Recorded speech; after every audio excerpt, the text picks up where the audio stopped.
আসসালামু আলাইকুম। আশা করি সবাই ভালো আছেন। আলহামদুলিল্লাহ আমরা অনেক ভালো আছি। আজকে আপনাদেরকে দেখাবো জামাই পিঠা বানিয়ে। তো চলেন আমরা এখন জামাই পিঠা ডোটা করে নেব। প্রথমে আমি নিয়ে নিয়েছি এখানে একটা ডিম,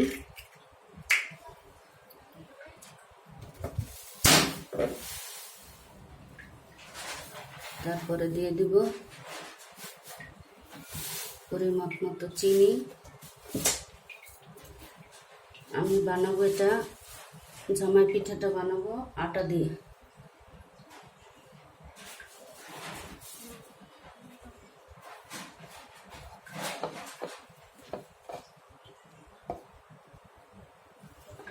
আমি এইভাবে করে আস্তে আস্তে গোলাই নিচ্ছি, দেখেন যাতে কোনো দানাযুক্ত না থাকে। আমি এখানে শুধু আটাই দেব, চালের গুঁড়া কিছু দেব না। চিনি, আটা আর একটা ডিম।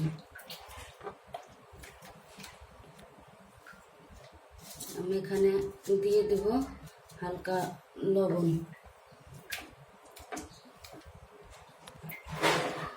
তো আমি চিনি, আটা, ডিম দিয়ে নিয়েছি, আমি আর কিছু দেবো না।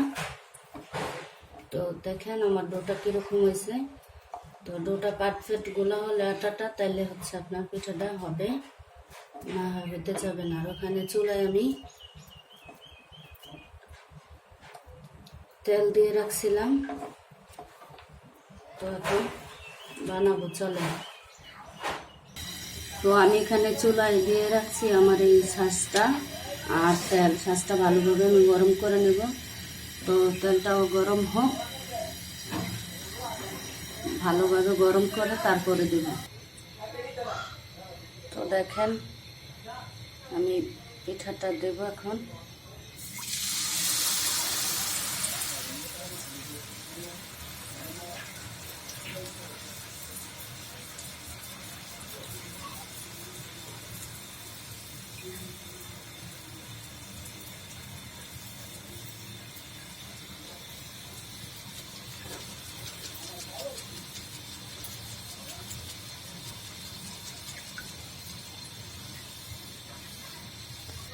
আমার শ্বাসটা অনেক পুরনো, আঁকা বাঁকা হয়ে গেছে,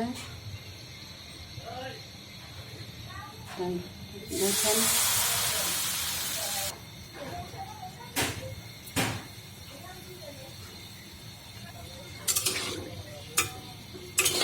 তো এই হলো আমার পিঠার অবস্থা। দেখেন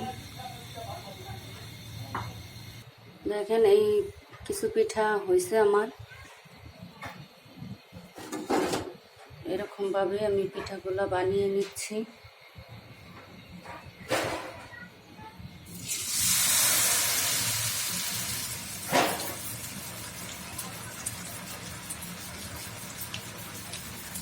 আমার কিছু পিঠা এরকম লেগে থাকে, তো আস্তে আস্তে কাঁটা চামচ দিয়ে সেটা ছাড়াই দিলেই হবে।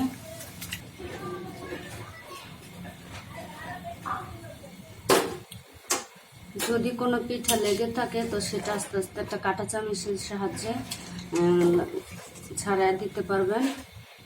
তো আমার হাঁসটা যেহেতু বাঁকা তেরা, অনেক আগের পুরনো, তাই আমার পিঠাটা পারফেক্ট সুন্দর হয় না, কোনো কোনো জায়গায় লেগে যায়।